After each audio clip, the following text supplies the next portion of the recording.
ৰাজ্যসভাত তৃতীয়খন আসনৰ বাবে কোন হ'ব উমৈহতীয়া প্ৰাৰ্থী এগৰাকী অৰাজনৈতিক আৰু কা বিৰোধী ব্যক্তিকে বৰ্তমানৰ ৰাজনৈতিক প্ৰেক্ষাপটত প্ৰাৰ্থিত্ব প্ৰদানৰ বাবে সহমতত উপনীত হৈছে কংগ্ৰেছ AIDF শিৱসাগৰত AIDF প্ৰধান বদৰুদ্দিন আজমলৰ মন্তব্য জাতিৰ স্বাৰ্থত অৰাজনৈতিক ব্যক্তিক মনোনীত কৰাৰ পোষকতা কংগ্ৰেছৰ সৈতে সহমতত উপনীত হৈছে AIDF আমাৰ কংগ্ৰেছৰ লগততো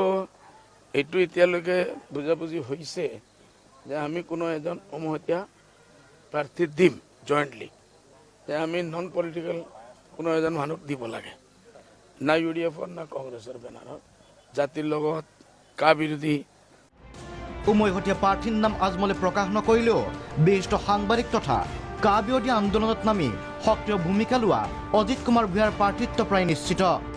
চৰ্চিত নাম হিচাপে ইতিমধ্যে স্বাধীন প্ৰতিদিন গোষ্ঠীৰ স্বত্বাধিকাৰ জয়ন্ত বৰুৱাই প্ৰতিদ্বন্দ্বিতা আগ নবঢ়াই বুলি স্পষ্ট কৰিছে অৱশ্যে আজমলৰ আক্ৰমণ Himanta Biswa Sarma international player horse ট্ৰেডিঙৰ চেষ্টা চলাব হিমন্ত গোটেই অসমত এজন ডাঙৰ এজন প্লেয়াৰ নাম ইণ্টাৰনেশ্যনেল প্লেয়াৰ ইয়াত বহি আছে তেখেতে আল্টিমেটলি কি কৰিব এইটো নাম হিমন্ত বিশ্ব শৰ্মা খোলাখুলি নাম কোৱাত কি অসুবিধা আছে তেখেতে কৈ আছে আমিতো কোৱা নাই তেখেত আল্টিমেটলি কি গেম খেলে হৰ্চ ট্ৰেডিং কিমান কৰে এইবাৰ মোৰ আশা আছে যে হৰ্চ ট্ৰেডিং কাম নকৰে কিন্তু এইবাৰ হিমন্ত বিশ্ব শৰ্মা আৰু বিজেপিৰ ৰাজ্যিক সভাপতি ৰঞ্জিত দাস সফল নহ'ব বুলি ক'লে AIDF প্ৰধান বদৰুদ্দিন আজমলে সোমবাৰে বিৰোধীৰ উমৈহতীয়া প্ৰাৰ্থী হিচাপে প্ৰাক্তন মুখ্যমন্ত্ৰী প্ৰফুল্ল কুমাৰ মহন্তই প্ৰাক্তন আমোলা MG VK ভানুৰ নাম প্ৰস্তাৱ কৰিছিল যদিও APCCৰ সভাপতি ৰিপুণ বৰাই ভানুৰ প্ৰসংগা নস্যাৎ কৰিছে ইয়াৰ বিপৰীতে ৰিপুণ বৰাৰ মুখত প্ৰিয়ংকা গান্ধীৰ নাম AIUDFৰ পিনৰ পৰা এইটো প্ৰপ'জেল দিছে যে কংগ্ৰেছে যদি দিয়ে অসমত আমি প্ৰিয়ংকা গান্ধীক হ'লে আমি পূৰ্ণ সমৰ্থন জনাম আৰু আমি সেইটো ভাল পাইছোঁ AIUDFৰ সেই কথাটোক আমি আদৰণি জনাইছোঁ অৱশ্যে বৰ্তমান অসমৰ ৰাজনৈতিক প্ৰেক্ষাপটত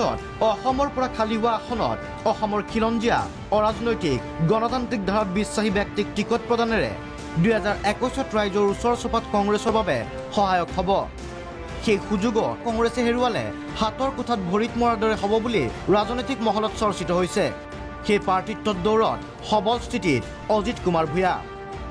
কিন্তু কিয় প্ৰাৰ্থিত্ব বিচাৰিছে অজিত কুমাৰ ভূঞাই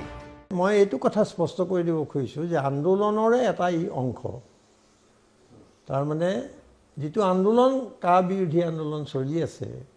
সেই আন্দোলনটোৰে এটা অংশ সংসদৰ মজিয়ালৈ সোমাই যাবৰ এটা প্ৰক্ৰিয়া সোমোৱাই নিয়াৰ প্ৰক্ৰিয়া মই বিভিন্ন সময়ত কৈ আহিছোঁ যে ইয়াৰ বিৰুদ্ধে আমি এটা ৰাজনৈতিক সংগ্ৰামেই কৰিব লাগিব ইয়াৰ বিপৰীতে বৰপেটাত প্ৰাক্তন মুখ্যমন্ত্ৰী তৰুণ গগৈৰ মন্তব্য AIDFৰ মিত্ৰতা সম্পৰ্কত আমি এবাৰ মিত্ৰতা কৰিলে ডিভোৰ্চ দিব নিবিচাৰোঁ আমি ডাইভোৰ্চ কৰিবলৈ নিবিচাৰোঁ আমি এবাৰ প্ৰেম কৰিলে সদায় প্ৰেমত থাকিবলৈ বিচাৰোঁ আমি বিজেপিৰ নিচিনা নহয় ইপিনে অজিত কুমাৰ ভূঞাৰ প্ৰাৰ্থিত্বৰ সমৰ্থনত মুখ খুলিলে কংগ্ৰেছ AIDFৰ বিধায়কে অসমৰ স্বাৰ্থত মাত মাতি থকা কাৰ বিৰোধিতা কৰা এজন ধৰ্ম নিৰপেক্ষ মানুহৰ প্ৰয়োজন আছে আৰু তেনেকুৱা প্ৰাৰ্থীক কংগ্ৰেছৰ AIDF দলে সমৰ্থন কৰাৰ সম্ভাৱনা আছে অজিত কুমাৰ ভূঞাই হওক আৰু যি আছে যোগ্য ব্যক্তি অজিত ভূঞাৰ নাম ওলাইছে আৰু বেলেগ আৰু নাম আছে এতিয়া যেতিয়া ডিছকাছ হোৱা নাই ফাইনেল হোৱা নাই সুপ্ৰিমো বদৰুদ্দিন আজমল সাহেবে যিটো ফাইনেল কৰিব সেইটোই হ'ব সূত্ৰমতে বুধবাৰে দিল্লীত এক যুটীয়া সংবাদমেলত কংগ্ৰেছ AIDFে ঘোষণা কৰিব উমৈহতীয়া প্ৰাৰ্থীৰ নাম ব্যুৰ ইনপুটৰ সহযোগত নিউজ ডেস্ক প্ৰাগ নিউজ সকলোকে আপোন কৰি ৰাখে নিজৰ প্ৰতিটো স্পন্দনত যেতিয়া ঘৰ সজা হয় হেলদি চিমেণ্টেৰে অমৃত চিমেণ্ট শুনক নিজৰ ঘৰৰ স্পন্দন